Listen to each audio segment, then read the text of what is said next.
Okay, in this video I'm going to go through a demonstration of how to solve a double radical equation.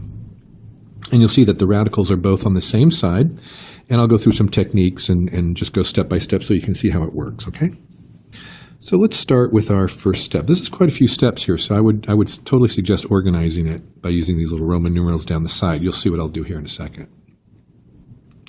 Okay, the trick to doing double radical equations is that you always want to try to isolate one of the variable or one of the radicals, okay? So always isolate a radical.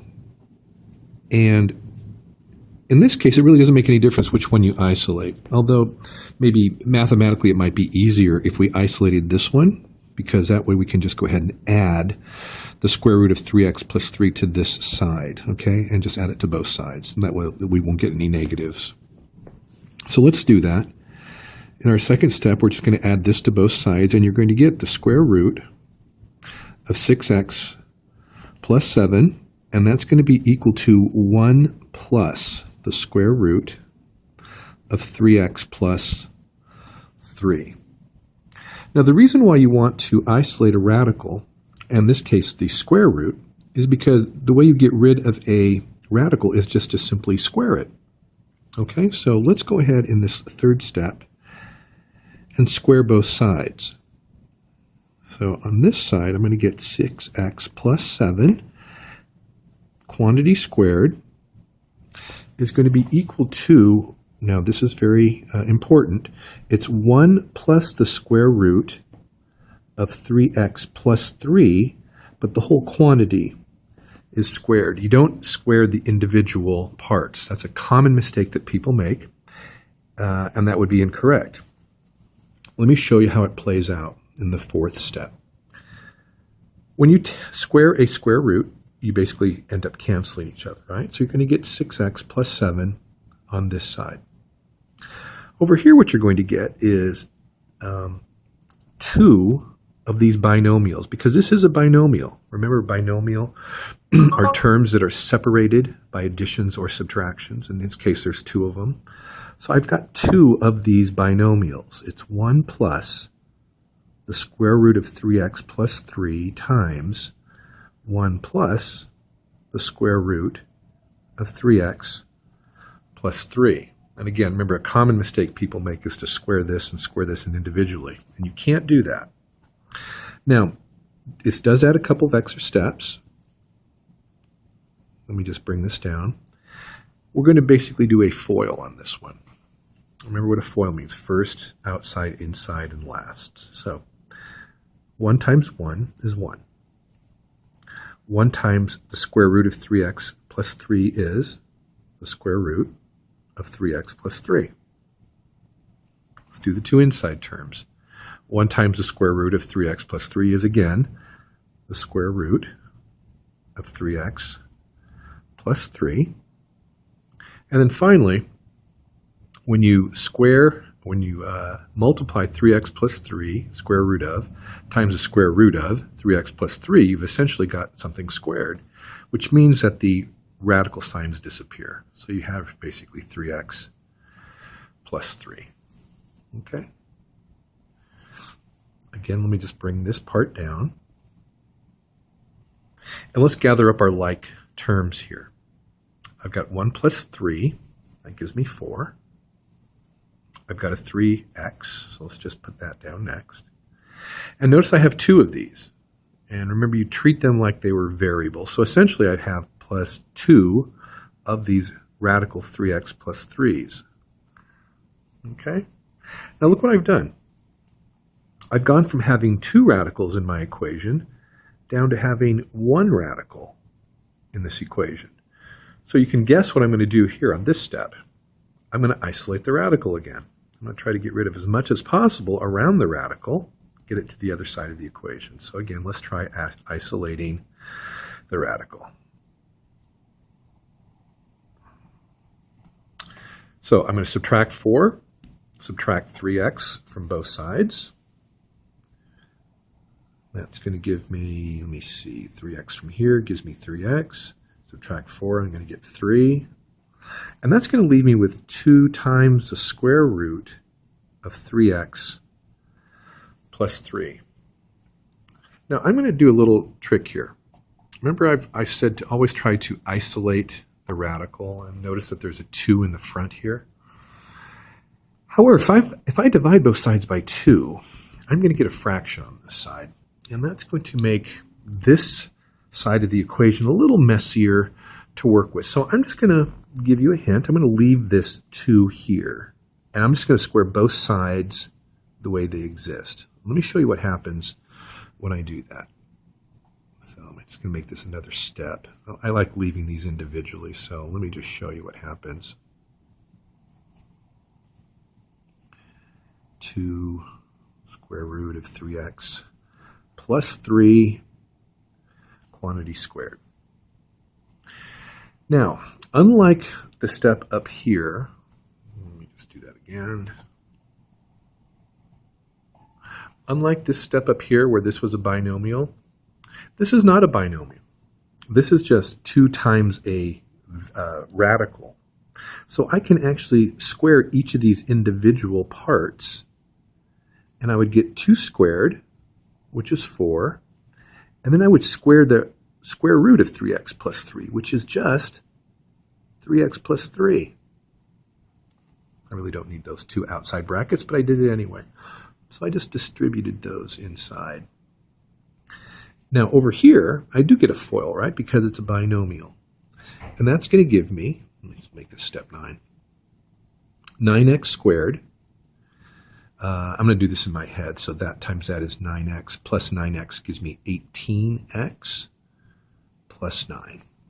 Okay, and that's going to be equal to this. You can go ahead and check the math on that yourself, but that should be correct. Now I'm going to distribute and this over here, and I'm going to get 12x plus 12. And over here I'm going to have 9x squared plus 18x plus 9. Now I kind of blew through that quickly, but I wanted to point something out here. Remember that whenever you have a square or a degree of 2 in an equation, what kind of a problem do you have? And if you said quadratic, you're absolutely right. You've got a quadratic equation. Now remember how you solve a quadratic equation. There's actually 3 ways to solve those. The first way is to actually do factoring. The second way is something called completing the square, which we did not go over in my Algebra 1 class, but you can always look that up. Completing the square. And the third way, and probably one of the most common ways, is something called the quadratic formula. Now remember what the quadratic formula is. And we're going to solve this particular equation by using the quadratic formula, okay? Again, although there's plenty of ways to do this. In order to use the quadratic formula, I need to make my quadratic equal to 0. So let's subtract 12x and let's subtract 12 from this side, all right? So here's my step 11. Get 9x squared. Subtracting 12 gives me 6x. Subtracting 12x rather, and subtracting 12 gives me minus 3. And that's equal to 0. Quadratic formula. X is equal to negative b plus or minus the square root b squared minus 4ac all over 2a. Now what is the a, the b, and the c? They are the numbers or the coefficients in front of the variables here, okay? So my a would be equal to 9. Remember, this is called the quadratic term. The b is the 6. Remember, the 6x is called the linear term. And the c is negative 3. And remember, that's just called the constant. So what we're going to do is plug 9, 6, and negative 3 into that formula and then solve for my x's. We'll call this our 12th, 13th actually step. All right. So x is equal to. Now whenever I replace variables, look what I'm going to do here. Negative b squared minus 4ac all over 2 times a. I've gotten into this habit of just every time I replace a variable with a number, I just put them in parentheses, and that helps me to keep track of my signs. So let's do that. So negative 6, b squared is again is 6, a is 9, and c is negative 3. That's helpful because now I got a negative there. I'll show you what happens with that. And then 2 times a is 2 times 9. Next step, I get negative 6 plus or minus square root 36. Now that gives me 36 times 3. Remember 36 times 3. Is that right? Yeah, 36 times 3, that's 18, carry the 1. That's 9, that's 108. That gives me plus, because a negative times a negative is a positive, 108, all over 18. I'm starting to run out of room here, but I can go ahead and do this. That's going to give me last little part here. X is equal to negative 6 plus or minus the square root of 144. Square root of 144 you'll recognize as 12, but we'll take care of that in a second. All over 18. Let's simplify this expression. I get negative 6 plus 12 over 18, or, remember the plus or minus, you got to do both.